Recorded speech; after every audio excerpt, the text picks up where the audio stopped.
Ang bongga ng Kim Pao team up ni na Kim Chiu at Paolo Abilino. Most requested nga sila ng subscriber ng TFC, The Filipino Channel, dahil sa kanilang linlang teleserye. Kaya sila ang pupunta sa Dubai, United Arab Emirates para sa Kapamilya Kalayaan Caravan on June 9. Sa Dubai World Trade Center gaganapin ang events na ito at excited na ang fans nila sa lugar na yon. Bukod doon pa, United Kingdom din sila dahil bida rin sila sa event naman ng TFC sa Birmingham. Sila nga ang magsushow sa Woodgate Valley Country Park on June 30.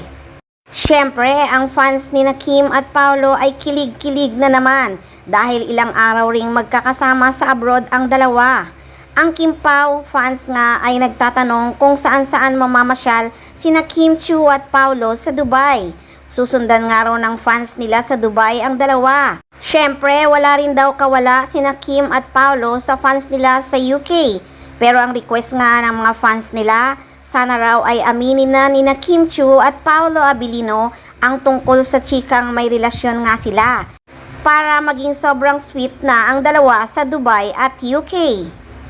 Well, marami talagang fans ng Kim Pao or Chiu Pao na talagang naniniwalang magjowa na ang dalawa.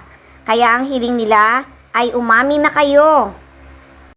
Diyos ko Lord, ano nga namang aaminin? Hindi naman talaga sila magjowa. Magkaibigan lang talaga sila.